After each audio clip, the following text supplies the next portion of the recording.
is a Cosmic Octave original podcast.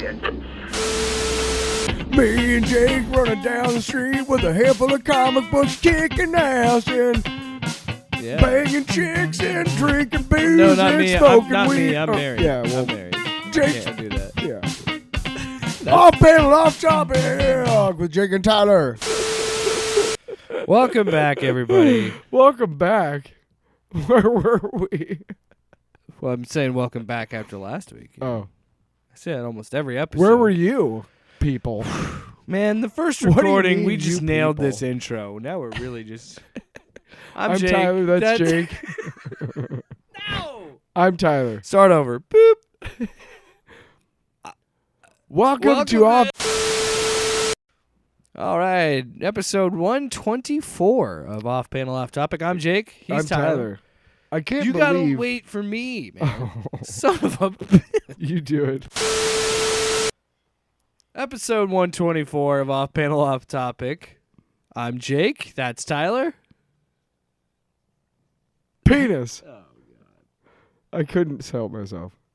I had to say something dirty. You're supposed to say... I'm Tyler. Welcome to Off Panel Off Topic. I don't fucking know what I'm doing. Episode 124. We still do not have a proper intro. It's kind of incredible at this point. Yes! Also, if you're taking an over-under bet on when Jake will use the soundboard, 140. 140 is Nice. when I hit my first one. Yeah, nice. You want to go to the movie theater? I heard that there's a new movie. It's called Next Goal Wins. It's directed by... Tiki Watiti. No shit. It does look good, though. Here's what I'll say. We got a lot to talk about tonight. Yeah, but we'll burn through this real quick. Like a J. Sorry. So I really I'm gonna watch The Killer this week, which is another movie starring Netflix. Michael Fassbender. He's And a hitman. I'm excited about it. But before the Marvels, didn't they have like a little vignette about the movie? I thought it was a vignette. It was a little a kind of BTS? A little behind the scenes little action? bit. Wasn't that before the movie? The Marvels? There was like a little... I don't remember. It was like a preview with interviews with Taika Waititi. God damn that sounder. Tiki Watiti. You screwed me up. What's his name again? Guardian of the Buttholes? What is this? The quartering? The Quartering? The What is that even- guardian of the butthole? The Guardian of the Quarters? Where did you get the guardian of the butthole? So what, do you have like a really big piggy bank or something? I'm the Guardian of the I Quarters. don't know. He's for quartering I'm a people, I quarter. guess, in I like quarters. public square. You like football a lot, huh? Can we get on track? So... Don't make me use Arnold. Oh, you should. Just cause. Because you're there. Get your ass to Moss. I am not as big of a fan of Taika. Now I don't remember how to say his name. It's Taika Waititi. Taika Waititi. Fucker. That goddamn sounder fucked me. We warped our minds. Warped our titty. I think it's Ticky Tack Waititi. Ticky Tack, what's his name? No, but I'm not as big of a fan. I never saw Jojo Rabbit, which I'm disappointed. I should see that. But I was not. I was a fan of Ragnarok, but I am the farther away I am from it. Oh my God, we get it. You hate Love and Thunder. I just am not a fan of it. So I honestly don't think he's. I do love Our Flag Means Death. I do think he's a great creator of Jojo stuff. Rabbit's great too. And generally, if he's creating something, I'm gonna check it out probably. But it's also a fucking movie about fucking soccer. Leave me the fuck out, dude. Yeah. Sorry. I don't give a shit about I was gonna do a soccer. sounder, but I don't know. What was it? Sloppy? No. I don't even Mr. have it. Falcon. Mr. Falcon. Do you have that? Yippee-ki-yay, Mr. Falcon. Yeah, that's what I think of Falcon. that. Taika Waititi. Okay, I got it right. Don't do it again. Okay. I thought you were gonna do the sounder again. I'm like, That you're was gonna me. warp That it was again. me being proud of you. Thanks, man. yeah, we got a lot to talk about. This turned out, it's funny because we saw each other on Sunday, and we said, I think the show's going to be kind of light this week. And then a fuck ton of news came out in the last few days because I think everybody's in a rush to get things out before Thanksgiving. And there's a couple of things I wanted to talk about. And I think Oppenheimer's coming out on home video this week too, which is awesome. Because I really want to see that. Also, physical media. We're doing a new segment on physical media, which is funny you bring up Christopher Nolan because he was like, "You need to buy this movie."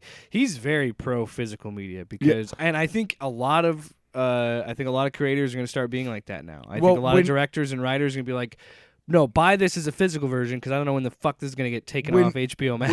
When he jumped ship. From the previous studio he was working with Warner Brothers to the one he's working with now because of Tenet. Yeah, when he jumped ship, he said, and it was right around it was over the coronavirus, straight to streaming stuff. Yeah, and he said, "Hey, if I'm going to come over here, this is what I need. I need 11. I think he said 11 weeks of theater run, exclusive theater run, and then there's something like a 5-week period before something. Like he wanted to make sure that it was in the theaters for at least like 2 months or something. And the thought was I'm sure he probably thought they were around now delay is when Oppenheimer was slated or thought to come out because of the timeline that he set for every one of his movies. So he demands a theatrical release, which he should, and then a certain amount of time before he releases it on home movie or home video.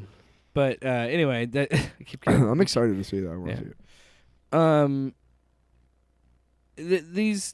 This first topic is kind of hard to talk about. I will preface that. Because I just think it shows a hypocrisy. Mm. I think it shows that you're playing into the hands of conspiracy theorists, and it's not a good look at all. So what we're referring to is kind of, I've seen some people throwing this around on Twitter, saying that this is like new age McCarthyism. Mm-hmm. I don't know. It's kind of hard to argue against it, in my opinion. So what we're referring to... Before we get into that, can we kind of explain a little bit? Well, yeah, you and or I... do you want to do it and then we'll explain it? This has to do with Israel... am I saying that right? Is it Israel or Israel? Israel and Palestine. And Hamas and all that stuff. We've never talked about it on the show because I don't want to talk about it because I'm just not educated in everything that's going on there. But the things that I have learned and seen that's happened since what's happened between these two, I will just say I think it's an awful, horrible situation. And I think that showing your opinion of it, I'm sorry, but it's hard to look at what's happening there and not feel like what's happening to Palestine isn't right. And it's been happening for decades, man. I'm not trying the to other be thing, and almost 100 years. I just don't see how, based on what I'm looking at, and this is me just looking at it from the things that I've studied and the things that I've learned. And again, I'm not, as I've said, I'm not very knowledgeable on it. Mm-hmm. But I've done enough research and understood enough of it to know that it's kind of hard to not see it as a genocide or see it as an ethnic cleansing where one side has an iron dome of missiles, controls water and gas, and tells you here's an escape, not an escape route, I guess, but there was a route designed for you to leave. That they immediately bombed. Then you bomb it. It's kind of hard for me not to see that as a problem. Well, yeah, and here's and the not other say, thing hey, this seems like you are attacking a certain group of people. Well, here's the other piece is and Hamas is real. I'm not saying it isn't. Throughout this period, ever since Israel came into existence in the 50s, there's been a lack of empathy and also coverage of the Palestinian plight. And when I was growing up in the 80s, there was a guy named Yasser Arafat, and he was a member, or he was the leader of this thing called the PLO, which is a Palestinian Liberation Organization. And he was considered by many a terrorist, including the United States. Here's what you guys need to understand, and this is very simple. Most of the right-wing conservative politicians who are out there, being super, pro-Israel, and you're like, that's weird, because they're usually, really bigoted against everything not Christian. You start to realize, wait a second, in the Bible, during Revelations, the very final book of the Bible, when the end of the world happens, for Jesus to return, Israel has to be a thing that he wipes off the map. One of the first things he does when he comes back, or the devil does it, I don't fucking know, but somebody does. So then you're like, well, wait a second. You're not really pro-Israel, are you, at all? You're pro-end of the fucking world. That's fucked up, dude. That's fucked up.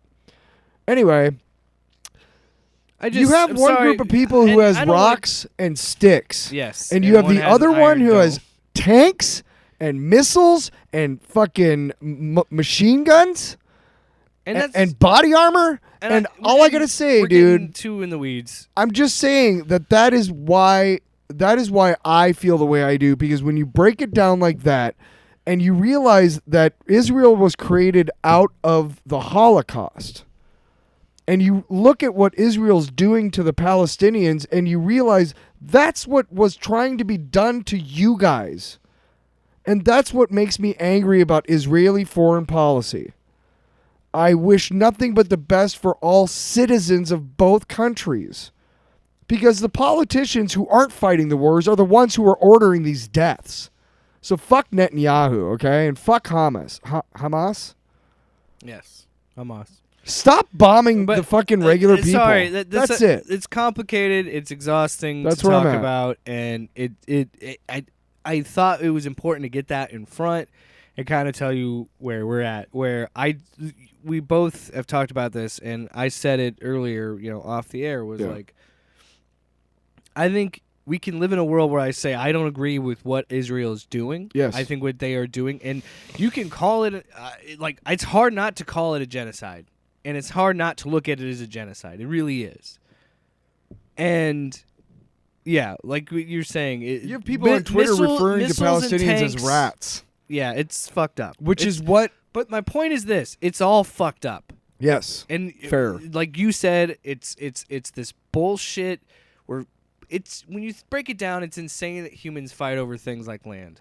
And do this to each other over things like land. Well, it's dudes in buildings who aren't even fighting. They're not being bombed. They're not dropping the bombs. But they're making the decisions. All around. Fuck that shit. Yeah. And all together. Yes. You and I are, we don't want people to die, and we want it to stop. Right? Of course we want a fucking ceasefire. We want this to end.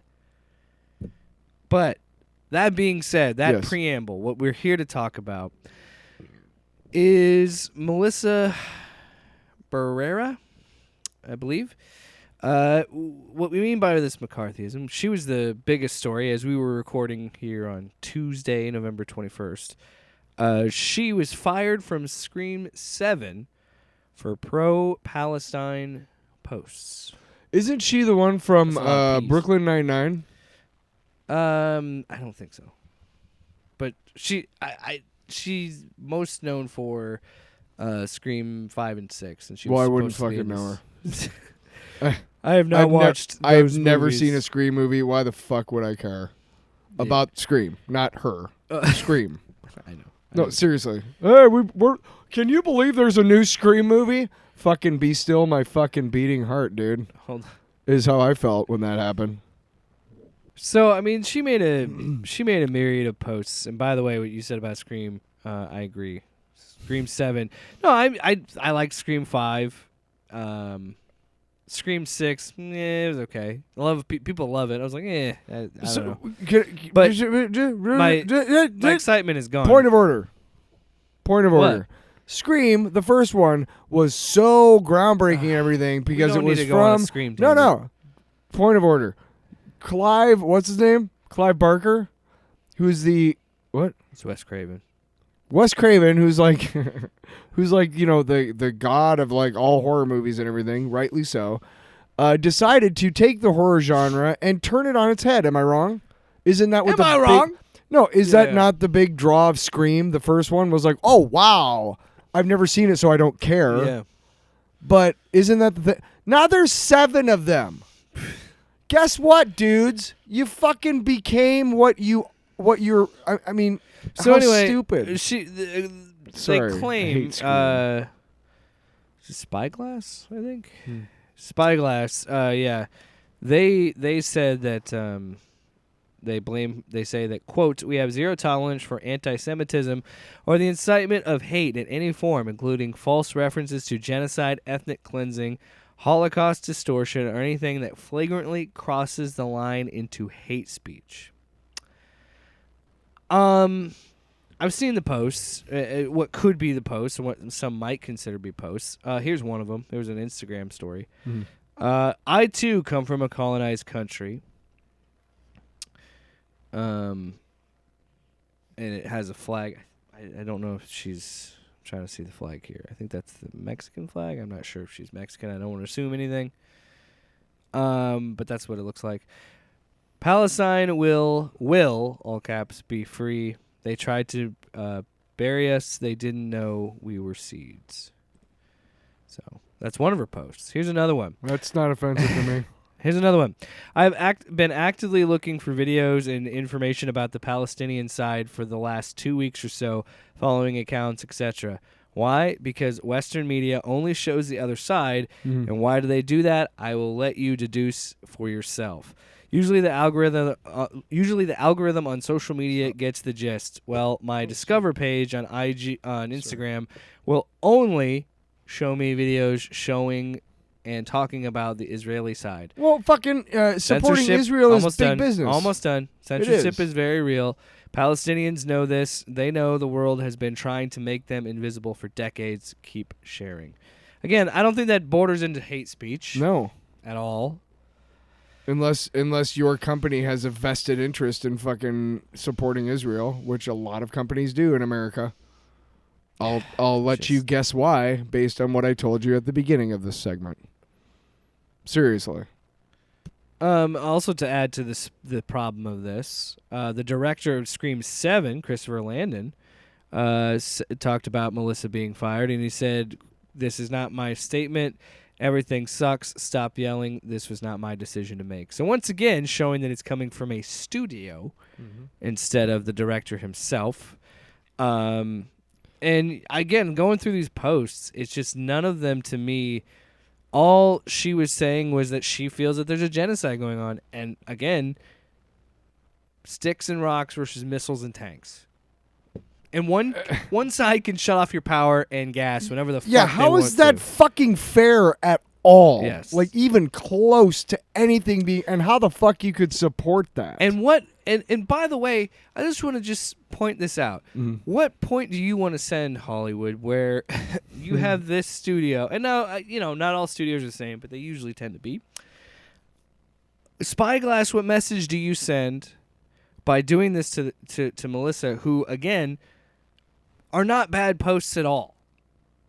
She's not like saying anything anti-Semitic on the posts that I've seen. Right. And I'm sure that, I'm sure there's some, I don't know how you look at those posts in particular, or what I'd love to know what posts they're talking about. Right. And and then you let something like Noah Shep, is it Shep or Schnepp? I want to make sure I get that right. He's on Stranger Things, and he's seen in a video with stickers that says Zionism is sexy. He's still got a fucking job at Netflix with Stranger Things. Yeah, because he's pro-Israel. And you know what else this does? This is going to help the fucking anti-Semitic conspiracy theorists that are going to fucking say, look, see, Jews control all the money. Look what they're doing. They don't. This is what I'm. This whole thing is so. But you're fucked. right. Yeah.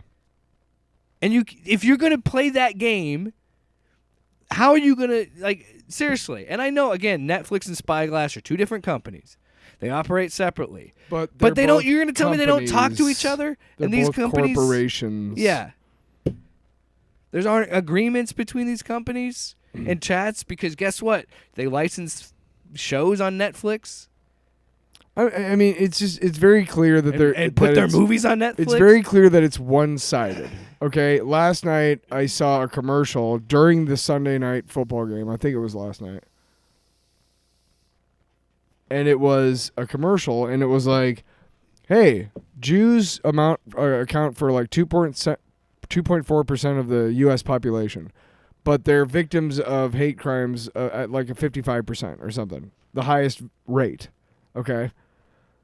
And it was talking about showing the blue square to support, to stop Jewish hate, which I'm all for that. I am absolutely for, I can't stand that when people are bigoted against Jews. It's just why?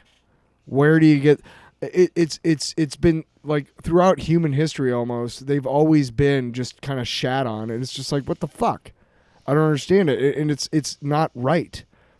But being pro-Jewish people and, being safe and not fucked with is not the same, and it is separate from my distaste for Netanyahu and the fucking war hawks in the Israel fucking government. And that's a problem. And that's a big problem, is people take the idea of being against yes. Netanyahu and against his government and against what he's doing as anti-Semitic. Well, they that's conflate bullshit. the two. Yes, that's bullshit. That's bullshit. It's ridiculous. Well, also, it's big money. If the more people that are confused about this, the more money somebody's making that shouldn't be making any more money. The point is... You know what we really one more need... thing. Okay. Well, Susan, this one's big because it's Susan Sarandon. She got dropped from her talent agency. I think it's UTA, due to her pro-Palestine She's been posts. pro-Palestinian for years. Why now? Susan Sarandon is one of the, and Tim Robbins, her life partner. They're two of the smartest motherfuckers in Hollywood. We're seeing more problems with this showing up, and.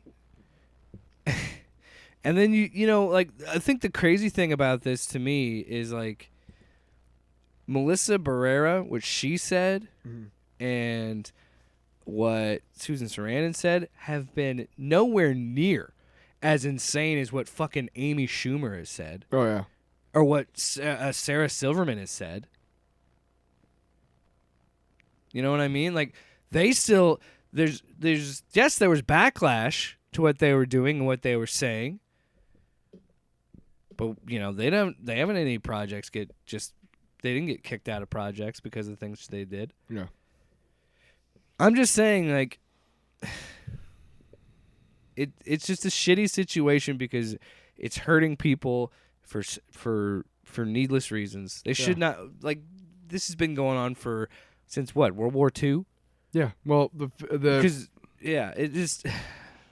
Part of the agreement at the end of World War II was that Israel would become a state, would become a real state. And to think you get fired for saying, hey, I don't want innocent people to die. You want to know why it took 10 years to happen? Because they were trying to find somewhere for it. And according to the Bible, was right smack dab in the middle of fucking this country called Palestine, which doesn't exist anymore. It's called the Gaza Strip. Or the West Bank. Yeah. But Palestinians exist. And whether they have a state of their own or not doesn't change the fact that they are being oppressed by the Israeli government. Yeah. And it's disappointing to me that there aren't more soldiers on the Israeli side saying, I'm not going to shoot a fucking kid. But a lot of them don't seem to have any problems with that because they're Palestinian kids. How fucked up is that thinking, dude? Oh, yeah, the propaganda that gets fed to these people is sad. It's sad. If But can we- if U.S. is getting can we wrap- invaded, can we- sure. But one thing, if U.S. is getting invaded and I'm on a wall, and the only way that I can prevent the invasion is by shooting a kid of another country, I'm gonna be like, you know what? I think we're just gonna get invaded. That's why I'm not in the military. All right, let's move on to something fun. Yeah. You know, this is not the official sounder because this is not an official segment, but we're going to talk about a trailer for a movie about Spider-Man that doesn't star yeah. Spider-Man, and I'm going to call it Godspeed, Spider-Man. because You good should've luck. told me I needed to make a sounder. No, I just thought that'd be fun to do. It is fun to do. But you know, because if you're gonna make a Spider-Man movie without Spider-Man, all I can say is to the box office. Godspeed, Spider-Man. Good luck, motherfucker. But there are spider women in it. Yes. Which I So don't let's talk understand. about Madam Web. Let's. Another movie that exists that probably shouldn't. I don't know. I'm really just gonna. She's not even I'm a gonna call minor this- character in the comics. I'm really gonna call this segment. Really, Madam Web? We're gonna do that? All right. Let's call this segment "What the Fuck, Sony."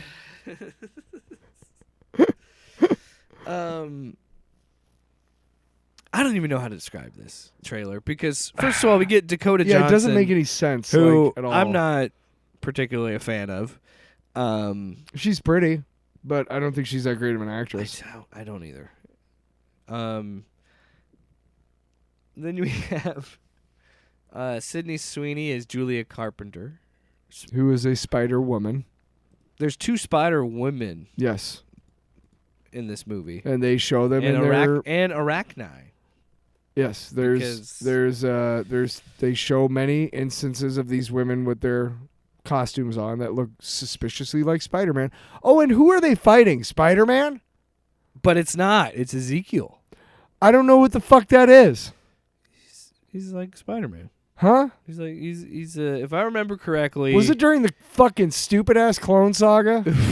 It was, wasn't it? It was a dumb I think it fucking was, dude. ass I think it was Ben around- Reilly spin-off bullshit. No. Well, here's the thing. Let's get into this. Don't Let's fucking get toy with into me. Don't fucking toy with me. I'm gonna look up because I want to get the other names. Okay. Should I look up Ezekiel? Well, okay. So Ezekiel, from what I remember, was around in the '90s, if I remember correctly. Which was He during the Clone Wars had- saga. The Clone yes, Saga. he sorry. had powers like Peter, but he wasn't a clone. I don't think. I don't remember. But the idea of him being a serial killer is great. But here's the most. Is it? Listen to me, man. Here's the most insane part of this movie. We haven't even gotten to it. Did you know Emma Roberts is in this movie? You remember that? She's in this movie as Mary Parker. Adam Scott is in this movie as Ben Parker. So what you're saying is we're going to be in a universe where they're trying to I forget we're not on save video. they're trying to save Ben and Mary Parker? Is that what we're doing here? Cuz what the fuck is this movie? So based on this trailer, we've got Ezekiel, who's like a serial killer Spider-Man, who worked with Madam Web's mom in the jungle studying spiders, which is one of the weirdest line deliveries of a trailer. It's getting memed as shit. I can't even. It's almost insane. The timing of this trailer, like, wow, you really calculated that, didn't you, Sony?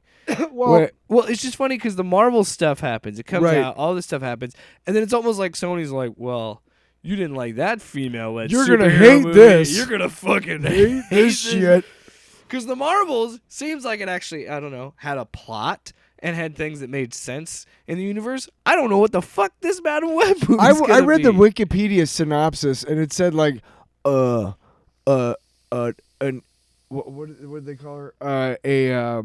An EMT gets into an accident and earns the ability to see into the future of spider-related people or some shit. So, okay, did you ever? So do you? Shut Was up. Madam Web in the comics, or was that something that was made up? You for know the what, Madam Web- cartoon? I believe she was in the comics, but before my time. Okay, so let me explain something. When I was growing up, there was a comic. There was Amazing Spider-Man, Spectacular Spider-Man, and then Peter Parker. Amazing Spider-Man, Peter Parker with the Spectacular Spider-Man, and then Web of Spider-Man. And then Spider-Man came later. And she showed up in 1980. So she showed up in the comics. So a little before my time. Before the cartoon. But there was also Marvel Tales starring Spider-Man. And what that was all reprints of his first, like they literally started with Amazing Fantasy and went forward, right?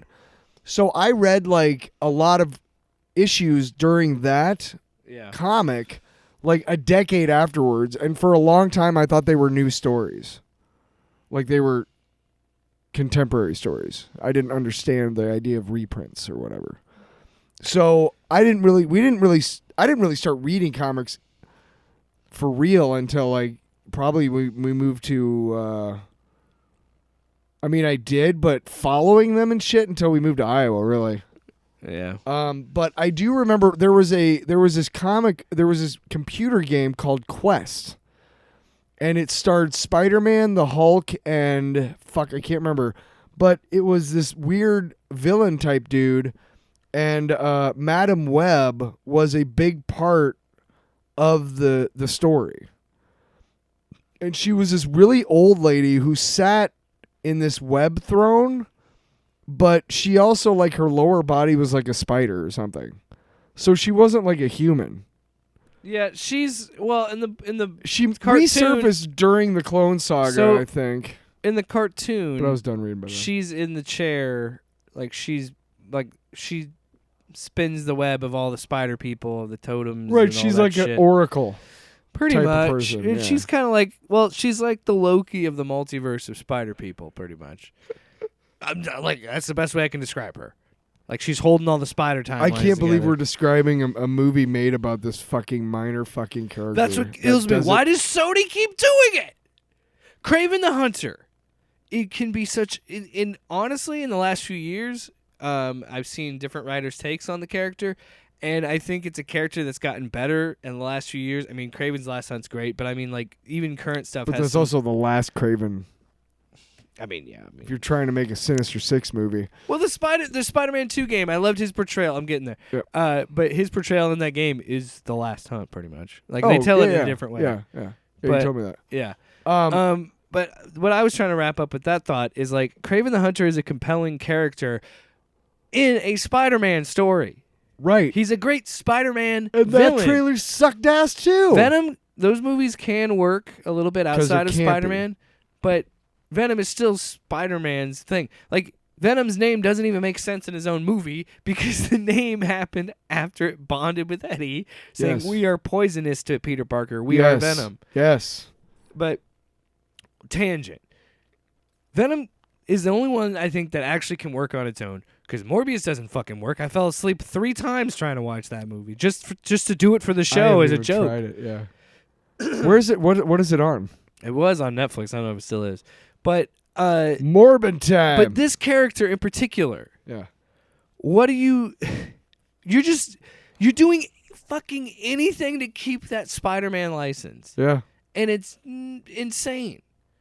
And I almost think they're jokes. I don't think it's a real movie. And like the thing is, there's some shots that I thought were kind of cool, and like I liked some of those costumes. I like Sydney look Sweeney's. neat. Julie Carpenter's Spider-Woman look, the black suit, that was sick. I like that. I thought the other Spider-Woman with the mechanical legs was pretty cool. And but there are some cool shots, but it's just like this is what people point to with superhero fatigue, and we are running out of ideas. It's a needless fucking movie. It's so pointless. Who wants this movie? Here's what I want to say about. I kept thinking you can stop at any time. The Kraven the Hunter movie, the trailer that we saw. First things first, Aaron Taylor Johnson is a fantastic actor. He fucking peers into his roles, man. He's been in like 4 movies that I watched all the way through before I realized, oh, that was him. You know what I mean? Have you seen Bullet Train? No, but I want to. Right. in Well, he's in. Right. Again, he looks completely different from all of his other. I love the actors like that. I love that shit. Just disappear into the fucking role. And so first of all, waste of an actor. And then the whole thing is like I don't even. He could have been good in a Spider-Man movie. Right. I don't even know. Why does he get his own movie? I don't know what the plot of that movie is, but if I'm going to do a Craven standalone movie, it's going to be all about old Russian fucking traditions and breaking free from his father's iron fist. I mean, it's going to be a case study like the Joker was kind of. You know what I mean? And you could still do that in a Spider-Man movie. You could do the flashbacks. I'm saying, if you're gonna fucking have to do a Craven standalone, yeah, that's the way you do it. You study the character because the character is compelling before he gets to Spider-Man. Spider-Man makes Craven the hunter, but he was a hunter long before Spider-Man came along in the comics. He just realized, oh, hey, I have to come to America, and that's the next big game. That's what happened. And before he meets Spider-Man, dude, there's a whole fucking tapestry of stories with Kraven the Hunter and about just shit, man. Just make it a basic kid rebelling against his dad story. You know what I mean? But set it like in old world Russia. And oh, man, you could have fucking but we also killed have that to shit. consider the implications. Killed that movie. Somehow this will be tied to Tom Holland. It could still be because I know. Fuck. we're saying that Mary and Ben are alive in this universe. Is this a universe where Peter isn't born? So we just have the Spider Women. Well, what's going on? We have to assume. I think we have to assume that this movie and Morbius are both linked to Venom. That's what they're trying to do, right? They're in the same universe, right? We're gonna segue into that because Spider-Man 4. And we know Venom is from No Way Home. We know Venom is not in the same universe as the MCU. Hold on. So, Rumor has it that the next Spider-Man is going to merge Tom Holland with the Sonyverse.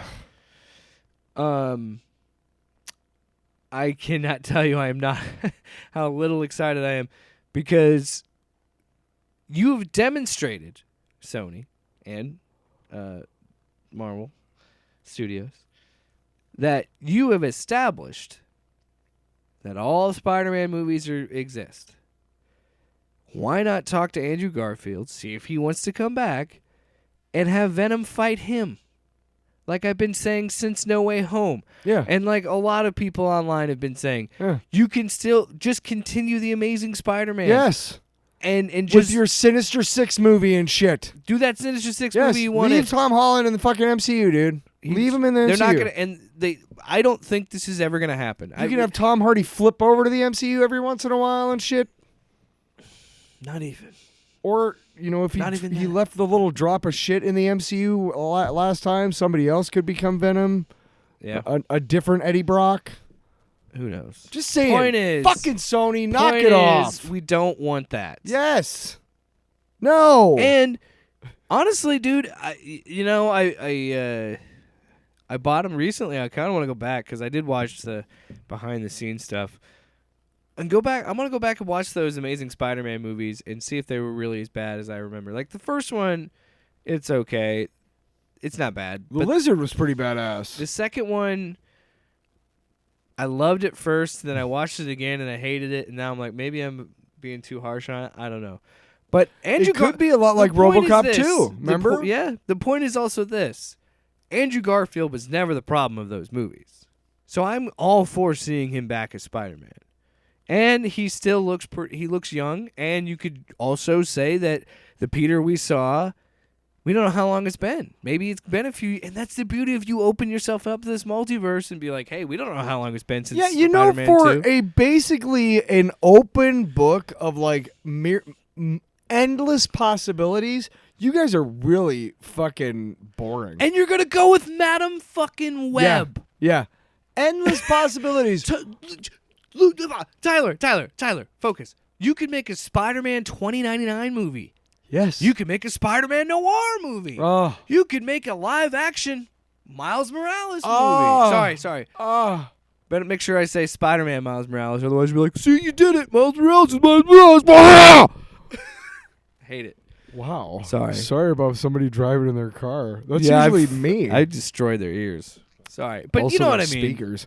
But you could do so many things, and you choose to make a Craven movie, a Morbius movie, a fucking Madam Web movie. No, you know what happened? You know what happened? No, Jared Leto showed up at the fucking Sony offices and was like, I'm going to make Morbius. And they're like, no. And he's like, we're going to have a naked hot tub orgy. And they were like, okay. You're Jared Leto. You're pretty. It sounded like Nick Cage. Hey, I'm Jared Leto.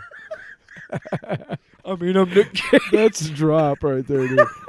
I'm Jared Leto. You got to make that for a drop. This is Morbius. I'm going to make Morbius. I'm Jared Leto. Point is this, Sony, fuck off. Yeah, fuck off. Put Andrew Garfield back in the suit. Hey, Let Tom Holland swing around the MCU. Hey, Sony, fuck off. Hey, get my favorite drop. Get my favorite drop ready. I got something to say to you, Sony. Oh yeah? Yeah. Ew, fuck you. Pretty much. All right. Moving on. That didn't land as well as it should have. Moving on, we got some casting news for two properties. Two properties here. Fantastic Four. First up. 2-4? The MCU Fantastic Four last week, it was rumored. Still have no confirmation on this as far as I know. It was rumored that Marvel had found their Reed Richards, and it's Pedro Pascal. If true, how do you feel about that? Yeah, he could work. Because he's shown with the Mandalorian that he can be, you know, a cold, you know, whatever that has an underpinning of compassion. Reed Richards. He could also be he could also be a dork because Reed Richards is right, also a dork. Yes. Well, he showed that in The Last of Us. I think honestly his character in The Last of Us is pretty close to Reed Richards, how Reed Richards is supposed to be portrayed, which is he's kind of lovable and goofy and a dork, but he can also be extremely cold and calculating because he's the smartest man in like the universe. And in a movie and in a universe like the Ultimates, he becomes the Maker, which is like the worst supervillain ever because it's fucking Reed Richards turned bad. I kind of like the Maker.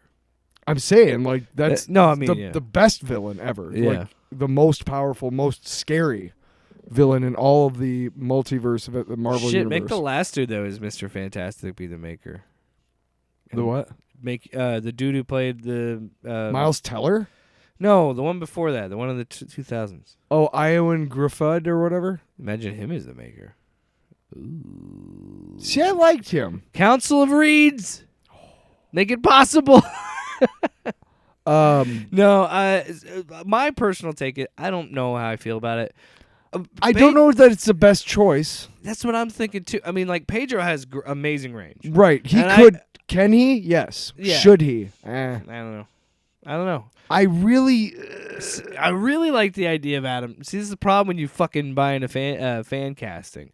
Because I was really Adam who? Adam Driver. I was like, ooh. Oh fuck really yeah, good. dude! Have you seen the trailer for Ferrari? No, not yet. He doesn't even look like him. He's playing the old dude in that. Next time you see the trailer, he's the old dude, and Adam Driver like. Generally, his hair is long and like in his face and stuff. Yeah, but I'm not against it. I like everything that Pedro's in. Yeah. I think he has some great comedic chops. Seriously, you should watch Unbearable Weight of Massive Talent. I need to. It's so fucking funny, and he is so good in that movie. He's so funny, and he's great on SNL too. So like he can make He was in Game Reed of kind of Thrones. that dork, but he could make it seem like he's the smartest guy in the room. Which is funny because So- he doesn't look. He doesn't. When I think Pedro Pascal and I see him the way he looked in Game of Thrones, it's not the same guy. Yeah. Like he's more. I think he's not gained weight, but like he was really skinny in Game of Thrones. You know what I mean? Yeah. Yeah. I think I just love him. this would be an interesting cast if these rumors were true. So, Vanessa Kirby is She's the blonde who's in the Fast and Furious movies. What? She's a blonde actress. She's been in the Fast and Furious movies. Vanessa Kirby. Sorry, yeah. Or I no. miss her. I'm sorry. Mission Impossible. Yes. I was like, wait, what? No, yeah, she's in the Mission She's Impossible. striking. So, yeah, her is Sue Storm, and then Joseph Quinn, who is most known for his role as Eddie in season 4 of Stranger Things. Him as Johnny Storm. Sure. And then you're not going to know these two because I don't think you've watched The Bear either. No. Eben Moss Backrack. He was The Thing is what he would be playing. Ben Grimm. He's really good in The Bear. He's also there's another movie or another thing he's in that he looks really good, but I can't remember. But he's been in a few stuff lately. He's really good. He would be an interesting choice for Ben. I think that could work. I still don't hate the idea of Adam Sandler. But the thing with Adam... Did you read that article I sent you? Yeah. But it totally fucking makes sense. But I think that... He wouldn't do it, and Marvel wouldn't be able to pay the price. No, yeah. And that's why I don't think... That's why I think the rumor floating around that Driver and... there was another person... it wasn't Krasinski. That was just a one-off thing. Yeah. But... that was fantastic. The rumor is that Driver turned it down. Like it wasn't enough. And I think they maybe went with Pedro because they could go a little bit lower. I don't know. Interesting choices. I think that going with lesser known again shows to me that they don't have the money for bigger names. And it's also a thing you have to look at. If you're doing Fantastic Four, you're definitely going to be doing Secret Wars. You're definitely going to be doing whatever they're going to do with you're fucking going to have Kang a Dynasty. 6-picture deal, at least. Whatever they're going to do with that. You're going to have at least a 6-picture deal. And they're not a lot of... That's what... You knew this was going to happen. That's why they're setting up the Young Avengers. That's why they're setting up all this other stuff. This was bound to happen. It happens in comics. It was going to happen now. And I prefer this than rebooting because it's... I mean, they're going to reboot this, obviously, but with this cast, you can keep that continuity where you're not constantly having to do some sort of multiverse shit to explain why these actors are not these actors. Well, I think, and to be honest, I don't hate that whole thing. I don't at all. Hey, guess what? The Captain America in this universe got too old, so he retired, and we brought one from this one. It's just a different actor. Fucking great. I don't give a shit. Who cares? Keep telling great stories. Mental characters have existed in comics forever. Keep telling great stories, and I'll watch them. Yeah. I think it's commonly known that you're gonna, however you bring the Fantastic Four into the MCU, you've got to establish somehow that they've been around forever. And you've got to give a good reason why everybody fucking forgot them or why they've never been mentioned. You almost have to do the same... Until the Multiverse of Madness? You also have to assume that they're going to approach it the same way it seems like they're going to do with the X-Men, where it's like, they're in a pocket universe. That's why they've... Because... Why else wouldn't the fucking Fantastic Four have been around for Endgame or something like that? Like you have that's another thing. Yeah, I think it's common. It has to just come, or you just completely another lead idea into was it as new, right? Or another idea was that they were in the fucking where the Ant-Man movie took place. Quantumania. No, the what is it called? They were stranded somewhere. Yeah. My idea for bringing the Fantastic Four in, honestly, the movie starts with like a fucking big, gigantic battle between Doom and the Fantastic Four. They're all fucking fighting. Okay? All fighting. It's just a big brawl. And Doom is holding his own against him, but he's losing. And he fucking presses a button and that thing comes up like they showed in the Multiverse of Madness, his time machine platform thing. Whatever. Something comes up or whatever, and he tries to strand them, but he ends up stranding himself with them. And they've been stranded this entire time. But you have to explain why nobody in the fucking Marvel universe has ever fucking said anything about them. No, that's stupid. Unless they're Savage Land. What if they're in the Savage Land? Or they're SHIELD operatives, and that's why the general public doesn't know about them. No, I'm going with dinosaurs. Fuck that. I'm saying, like, you have to have a reason why the general public doesn't know There's about got to them. be something. But then why hasn't Fury mentioned them yet? Or just fucking say that they didn't show up until now. Like You can't really do that. Why not? Because they're not going to do an You're origin saying movie. that they can't. They're not doing another origin. They've done too many of them. They're Will going for America's first family. They're going to come in. Or Marvel's first Feige family. has said that they're going to first The United States first family. family of the first family of the United States. The Fantastic fucking Four. That's the name of the new movie. The fucking Fantastic Four. Directed by Fucking Tiki Watiti. No. Tiki Watiti. You're fired. No, but Feige has You know what? Wrap stated. it up. And that's it. The show's over. Feige has stated that he doesn't want to do another Fantastic Four origin story. I think he said that with the X-Men or somebody. Who was it? Said that with somebody else. Oh, Spider-Man. When he brought Spider-Man over. Yeah, so yeah. he doesn't want to do the Fantastic Four. So again, they're going to have to be established somehow. How? Why? What? I think When? Where? I think we don't see them until after Secret Wars. And they integrate everything. No. We don't see them in the true MCU until... I just keep Also, wanting to drop a hot one- take that's going to be true. One final rumor on the casting news is that, and I would not be surprised if this was something created by Bounding into Comics or Inside the Magic, these fucking fake news sites. There's a rumor that Silver Surfer will be gender swapped. Okay, is my response. Silver Surfer has been a female in the comics too, by the way. So He has. Really? Yeah. I don't remember that, but I'm not. who I'm cares? not- Who fucking cares? I don't care. The Silver Surfer is the Herald of Galactus. Now, I've also another one final one. Now that I thought about it, there's also rumors that Javier Bardem could be Galactus. That would be cool. That'd be fucking rad, wouldn't it? I'd be into that. Oh yeah. That'd be fun. don't. He's got a voice for it too. Like that'd be I like don't- a very imposing. Now here, let's break this down a little bit because right now I'm having a little bit of a dilemma because we always talk about these fuckfaces who are like Smash is not Spider-Man or blah, all this crap. Yeah. And why don't you? The whole thing is why can't you just make a different character? Why do you have to make that character black or whatever? Right? Yeah. That's the argument. Yeah. And we're always talking about how stupid that fucking argument is. Like, who cares? Shut up. Because it's given representation to people who haven't had it before. And so you that's wouldn't good. care about a different character, like Right. You wouldn't give it. Yes.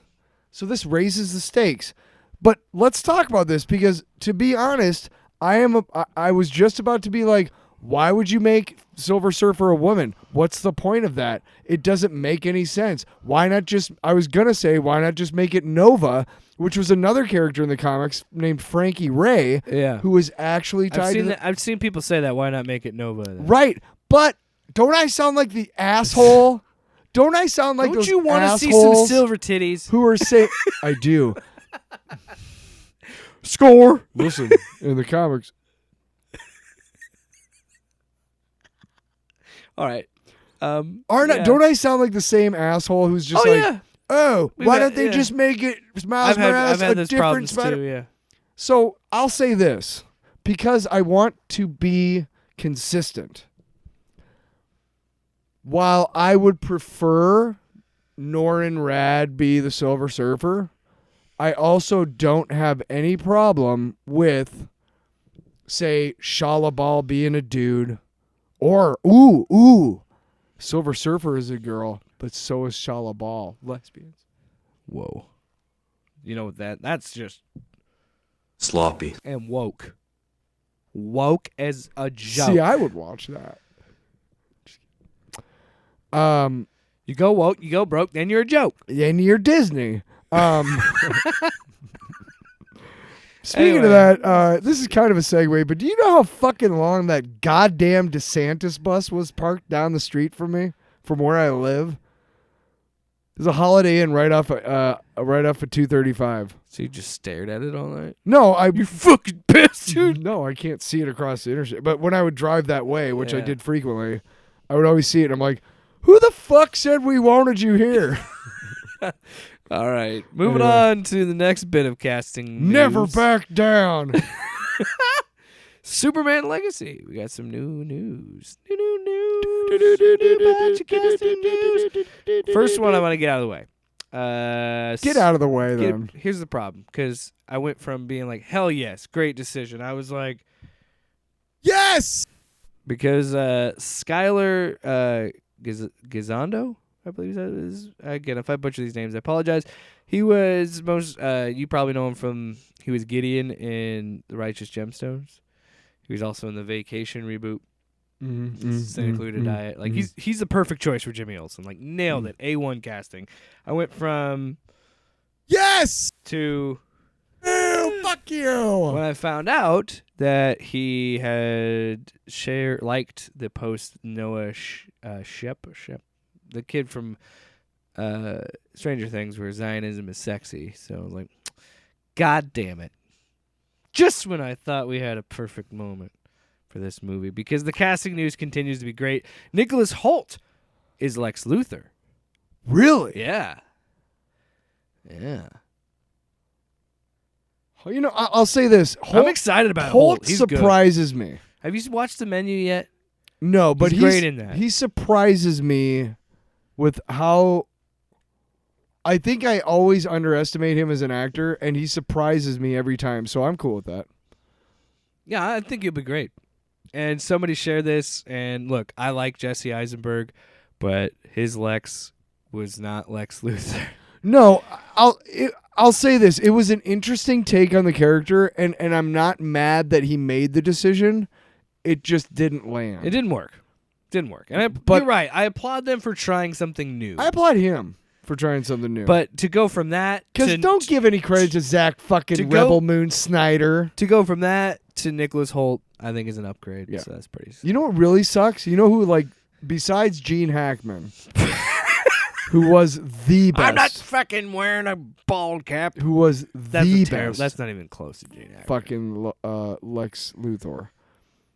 Besides him, you know who the second best one was? Kevin Spacey. Yes. Ugh, unfortunately. Yes, right? That's like the best part of that movie. Superman Returns Yeah. is fucking Spacey. And it's like, I can't watch that. Like I said, Gross. the Jimmy Olsen, Olsen's Blues. the Jimmy Olsen cast was perfect. Also, I forgot to mention Sarah Sampaio as Eve Teschmacher. She's Miss Teschmacher! Yeah, his assistant. Which is funny because that is, I believe, a character created wholly for the movie. I think this is. I do not believe I she was a think- comic character. I think people are a But- little concerned about this movie's cast. Like, the cast is great, but I think the size is what's throwing people off because there's a lot of characters. But think of the name. You know, think of the it's Legacy, Superman Legacy, Oh. and the idea of like, I don't think that it's going to be. They're not going to. Well, who's to say that some of these Well, I think the characters whole aren't going to point appear is like to for have- seconds and then bring them on later on? Like, I was talking with Luke about this, and I said, I'm excited because Nathan Fillion's Guy Gardner, but I'm wondering why he's Guy Gardner and not Hal. And I was like, well, my thought was like, oh, they're just going to say that Hal and John are off-world setting up their show.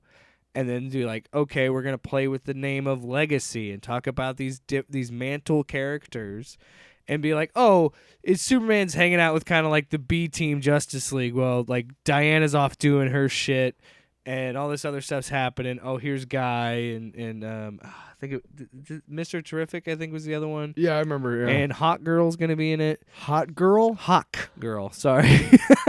It did every time you say- sound like I said Every Hot Girl. time you say it, I think that's an interesting name for a. There's this superhero. superhero named Hot Girl. She's super hot. That's her power. She melts you. She melts your. She melts you. You just all like, Pew pew quip, pew pew quip. Out your wiener. anyways. Wow. That's my wiener, and then it's melted.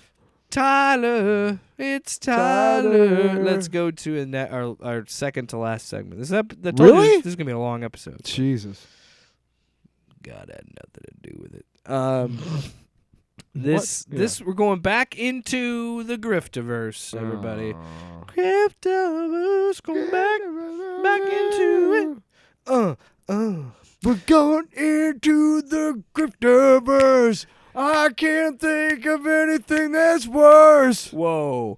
Also, standing invitation to rip a goalpost. Always come on the show and tell me your favorite part of Isom, because I want to know. He keeps commenting, or she. Whoever they are. I have a feeling it's Eric and his wife. I have a feeling it's a like a burner. non-binary person. No, it's No, it's and somebody you know why I that said Eric, that? It's somebody that Because Eric you know pays. it's right-wing person, and that's gonna piss them off. Oh, What? I'm a man. What did you just say to me? I'm definitely coming on now. Yeah, come on to and the then, show. And then when he does, we're gonna be like, we were just kidding. Whoever you are, come on the show. But in the meantime, we're going to keep making fun of the Ripaverse stuff. Yeah. Because, honestly, of all the grifting stuff that we cover, and I know they hate when I keep saying that word. Shoe fits, dude. Hey.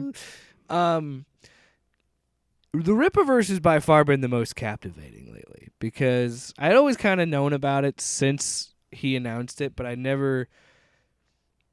Until more came out about it and more people were talking about it and reading it and whatever, that's when I just laughed. And I want to make it very abundantly clear. I don't know if we have in the other segments that we've done this. I'm not going to read Isom. I don't care to read Isom. I'm not going to read Isom 2. I'm not going to read Alpha Core. I'm not going to read Yara. I'm not going to read whatever fucking book he makes. I am not criticizing the book. If you read that book and you like that book, fucking great, dude. Yeah, more power to you. If you read it and you hate it, good for you. I don't give a shit. I just want to make fun of the silly nonsense and the trademark bullshit. Heel versus babyface having a fucking meltdown over somebody asking what his favorite part of the book was. Look, dude, you come out here, and I'm sorry, but you invite criticism, and then when you can't handle the criticism, it's like... Exactly. If Eric would just ignore this shit, but he's built this brand on monetize your haters and fucking talk about these people and giving all these trolls oxygen, which is not what you're supposed to do. And I get it, Eric. Everybody does it. Oh yeah. I'm okay. So I do it I sometimes. made a music video earlier this year, and I put it on YouTube. And somebody that you know started trolling on me, and I really appreciated it because you told me, you were like, he was trying to build you up. Because the first thing I did when I saw his comment, which was a negative kind of comment, was and I got involved. You know what I mean? Yeah, you can't play that game. Exactly. So I'm very appreciative to that person, even though at the time I was like, go fuck yourself. You know what I mean? Yeah. But now I understand where that was from, and no, I don't think he was like, I'm just trying to help you, little camper. I think he's just a dick. Sorry, I do. But I do appreciate what you were trying to do, despite the fact that it was not coming from a nice place. Yeah. Anyway. And that is why, like, that's what Eric needs to do. And Eric, when you jump out there and you put your stuff out there like I do, I have to be aware of the fact that if I get more and more people to like it, there's going to be just as many people criticizing, and that is because you open yourself up for it. And when you say, I am better than Marvel and DC, funny you say that. that's why we are fucking shitting on you, because you're not. You're going to love this segment. Good. So Tim Pool decided to jump on the Griftaverse God. bandwagon on his show. Lame. So he's talking about a comic book that came out recently. Green Lantern book. Hold on one second. Oh, wow, really? So Tim Sheridan is he is gay, and he's openly gay. What? And he wrote the Green Lantern with Alan Scott. What? That Alan Scott has been established as a gay Yes, character for and many, many years. it was a big deal to write about that character for Tim. And so he went on social media and said, he was talking about his book, The Green Lantern. He said, already the haters and the queer phobes are out in force doing everything they can to see that this book tanks. They use code and they make it sound like they have legit problems with a book they haven't read yet. But the truth is, they just don't like that that there's a queer hero in the upper ranks of the DCU. Which is 100% true, because here's Tim Pool talking about that book. The comic book industry is not dying. The comic book industry has been taken. And this is him talking about Tim Sheridan's book. Before you continue, I'm gonna restart it. Yeah, that's fine. But I just want you guys to listen to how he talks. The comic book industry is not dying. Like, do you hear how tight his ass is? I mean, he's literally like so tense, right? Oh man, I fucking. And I don't know if you know this, but you notice how like The we're just really relaxed and everything. comic book industry is. And Tim Pool is just the comic book. And you notice that? All right, can we start come on. much of a nerd Let's he do is? it. Let's do it. Yeah. Stop vamping. I thought you had to do shit and I had to Not vamp. dying. The comic book industry has been taken over and is being worn like a skin suit by Like a woke skin psychopaths. And this is proof. In October, author Tim Sheridan urged people to pick up a copy of his latest work, a Green Lantern reboot, in which the DC superhero has adult relations with a guy. Despite his pleas, the comic appears to have say struggled to sex. gain Just favor say among butt readers. Why? fucking. Dude, I don't care if you're gay. Don't care if you're LGBTQIA2A+, whatever. It sounds like you do. But yo, It when you make a does sound like product you do, for Tim. like 0.7% of the population, you're gonna get 0.7% of the sales. You see what I'm saying? Dude, do you really think that there's comic book- only... You really think there's only... Oh my What god. the fuck is that? Ah! I want Is that Eric- him? No, Or is it it's my an ad? fucking It's an ad, isn't it? soundboard shit. Is it an ad? It's whatever. Anyway. Stop trying to sell me shit. Stop trying to sell me shit.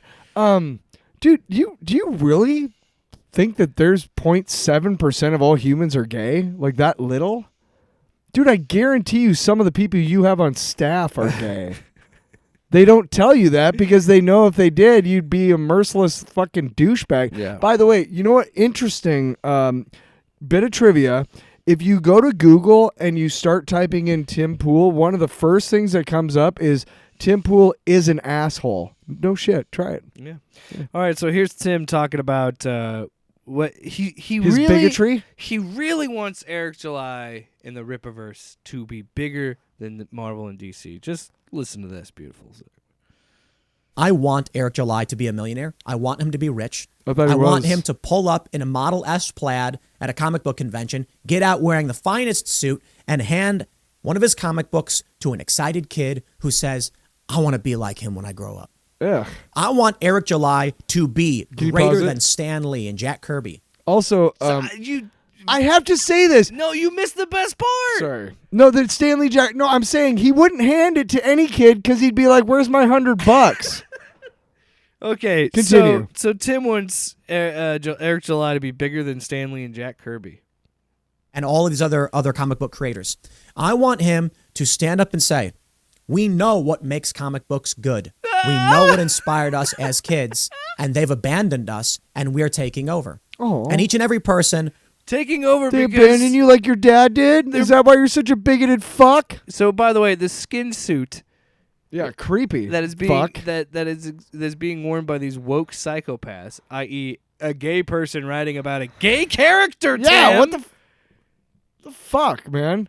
And you're saying, like, what happened to my comic books where my superheroes were white and my minorities were criminals? So Because based that's on what it was. So based on this, on his reasoning, all bigoted homophobes in comics should be written by Tim Pool.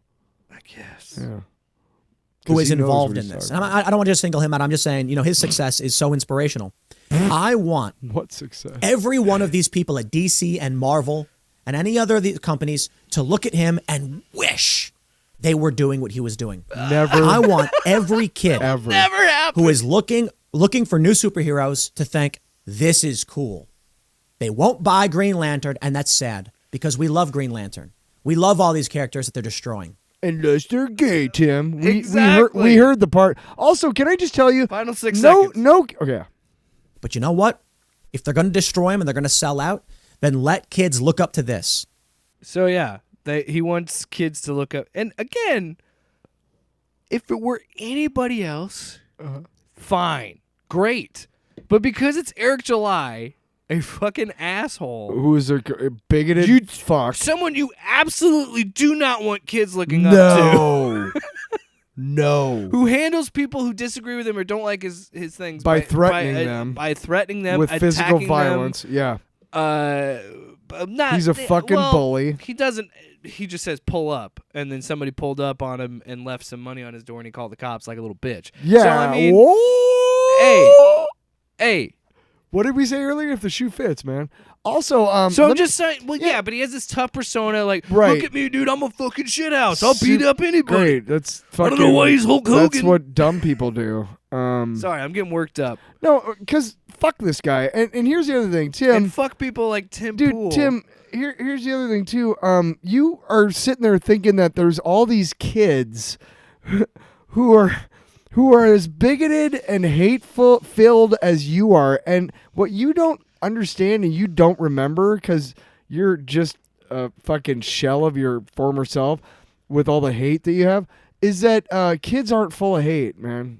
It has to be taught to them by assholes like you. Last clip of what Tim Pool wants for the Ripper. By the way, the title of this was Gay Green Lantern Bombs, all cap. The Rippaverse is winning, or we're winning in all caps. I don't know. Who cares? This is the last clip. Yeah. I hope they live in big houses with infinity pools. I hope they can come Infinity out Saga and prove pools? to all the young people, if you want to create great stories, if you want to inspire Great others, story. these are the characters that people are interested in. These are the storylines that we like. This is what will make you successful. Now, I don't want it to be all about money. I think it should be about the ideas, the Capitalism is one of your ideals. the ideas, the values. I want kids to grow up understanding Money. what it means to be a true hero.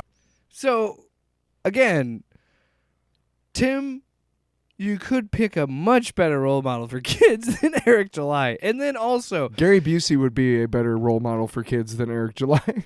I'm not going to take away what I'm not going to wear a helmet. So the Rippaverse is going to make more money than I'll probably ever make doing anything creatively. Good for them. Sure. But very, very well. Could be very well true. Me too. they are seeing, like, there's dips in ISM 2. There's a dip in Alpha Core. I doubt the other books are going to do that much better. Like, whatever. Because you're not creating you're not creating anything sustainable.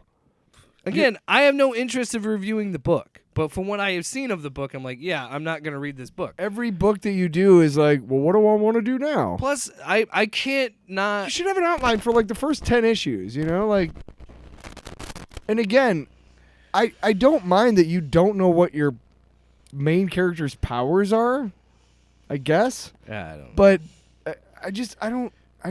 Tyler. I'll just make it up as I go along. Well, that's not how writers write. And I'm surprised because you call yourself a writer, but you clearly have never even taken a remedial creative writing class. I mean, seriously. Those cards were fucking terrible, dude. God. All right. So that's enough for the Griftaverse.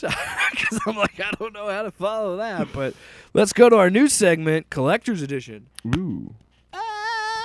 That's the theme song. You got to open the case. Oh, yeah. ASMR. That's not a case. OPOT ASMR.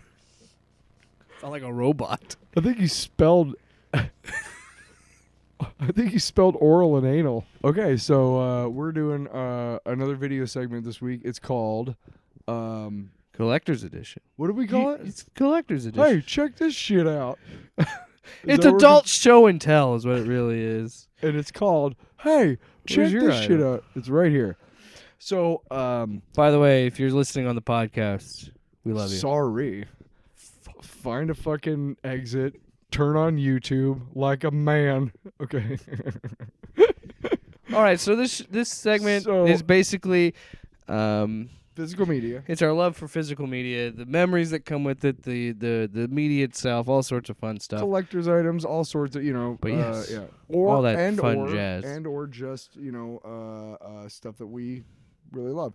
Mm-hmm. Now, back in 1989, this movie came out called Batman, and starring Michael Not Keaton. the Batman. Yeah, right. Michael Keaton, Jack Nicholson, and Tim Burton. You might have heard of it.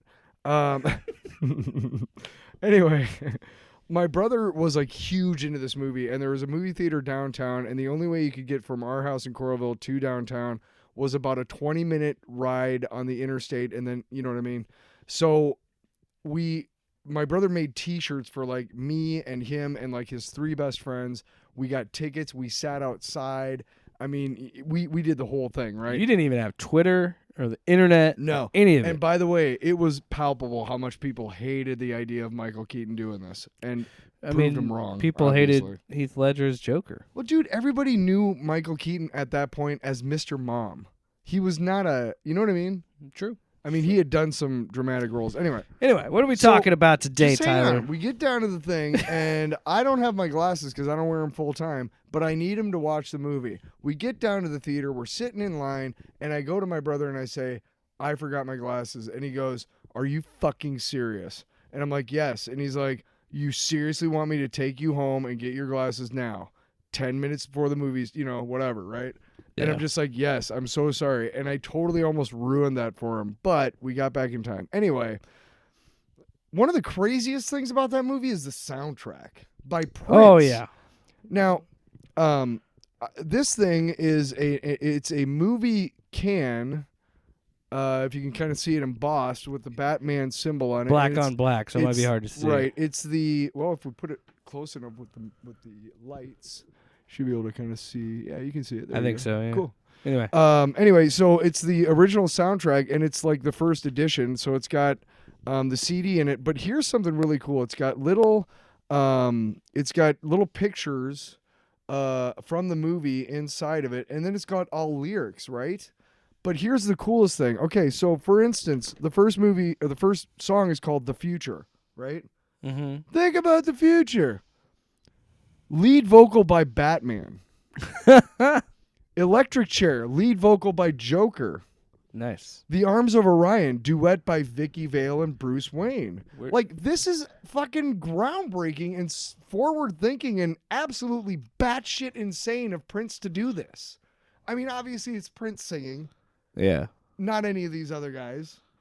But my favorite part of this thing... What about Bat Dance? Who's the lead vocals on Bat Dance? Let's fucking look, because it'll tell us. Bat Dance, which one? Okay, Bat Dance is Party Man. There is no song called Bat Dance, dude. It's The Future. Oh, I think it's probably just Party Man then. Party Man is the Joker, dude. All right, you know what? The Vicky Joker. Waiting. That's the Party Man is one of the. Is by Art Bruce Gallery. Wayne, and Trust. Yes, Party Man, and Trust is lead vocal by the Joker too. We got another one. Lemon Crush by Vicky Vale, Scandalous by Batman, so on. Oh, Bat Dance, lead vocals by the Joker, Gemini, Vicky Vale, Bruce Wayne, and Batman. There you go. So he's doing double duty. But my favorite part of this whole thing, where is it? Presents. What is it? Special guest presence by Jack Nicholson, Michael Keaton, and Kim Basinger. And all he's saying is that he fucking clipped audio clips from the movie because they're in the soundtrack and whatnot. But again, what a crazy... this would probably be worth a lot more if it didn't have that big scratch in the middle. But yeah, this is... how many years ago was 1989? 34? This is 34 years old. Older than this asshole. Wow. I just called him an I'm impressed you kept it that long, to be honest. I'm pretty sure the reason why we still have it is because my brother had it for a long time. It's not really mine, but as long as we don't tell him, he won't know. So adults show and tell continues. Yeah. With that was fun. With collector's edition. I wasn't done, but you're I thought you were chomping at the bit. No, well, I'm I just thought kidding. you were done. I'm totally done. You done? I'm totally done. What do you want from me? What the fuck you want from me? Yeah. So my pick this week is the Blu-ray. Pulled out the slipcover. Ooh. It's the Blu-ray. You know what we're gonna of do next Logan. time we do this, by the way, is that when I'm telling about my thing, you're gonna hold my microphone. In fact, let's do that right now. So Why? you can show off stuff and still talk. Because I wanted to have 2 hands to show this off. Well, then why don't we put him in the stands? I thought the idea was to be more relaxed. Okay, go ahead. No, I can do a lot of things one-handed, pal. All right, so my collector's item is Logan on Blu-ray, which the thing that I really wanted to talk about was they made a big deal about when they released this Blu-ray that they had Logan Noir. It was the movie in black and white. They released it in theaters, I think, too, for a limited run. Maybe. I think. And because this idea of watching this actually came up from us talking about Werewolf by Night and how we're like, why is it in color? It looks so great in black and white. Yeah. So I gave this last viewing, I gave Logan Noir a shot, and I would argue that looks almost better than the original movie. And the original movie looked great. Had these great. It was clearly with them doing a modern western and with these big, wide landscape shots and these like deep orange and yellow colors and like this gritty desert feel, at least in the first act of the movie. Mm-hmm. And that shines so well in black and white. It's insane how good it looks in the daylight. With there's just so many shots because this is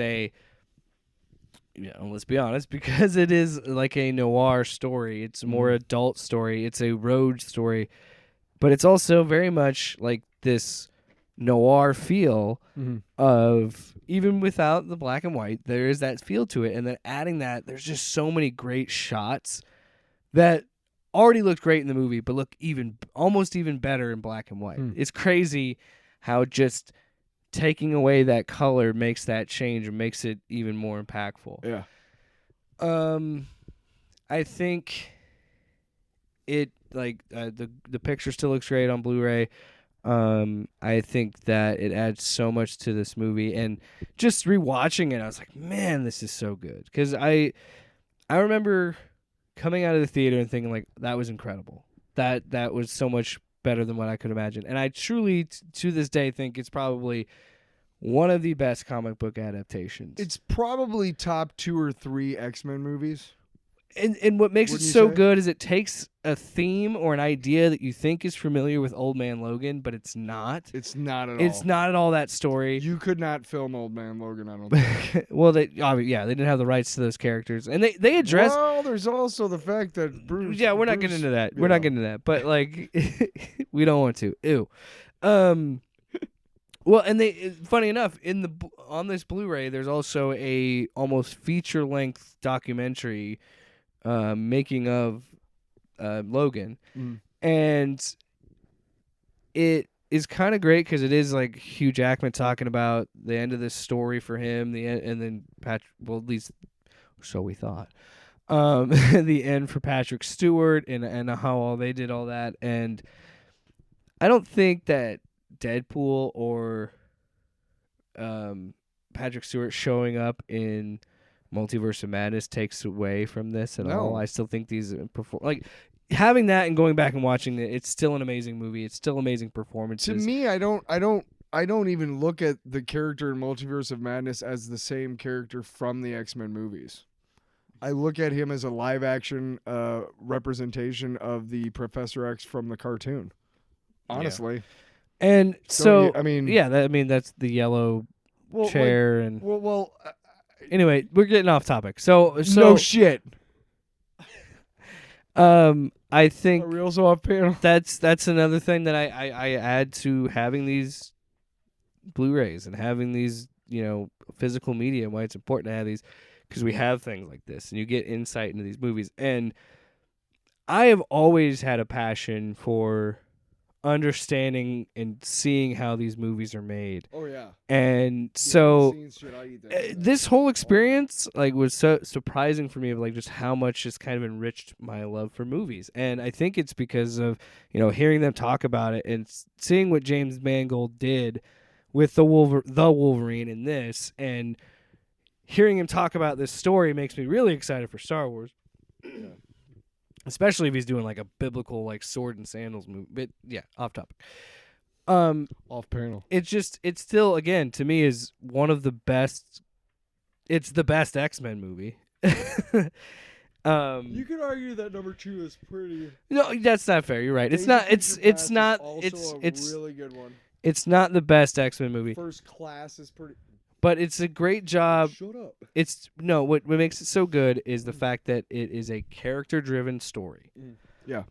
It is the end of his life. It's the end of this story. It's the end of this journey. And what better way to do that than have him taking care of an ailing father figure and then also become an adoptive parent, and tell that story. And it's just so great. And to see all the special features. I didn't watch all the deleted scenes, but also, weirdly enough, the violence is also great.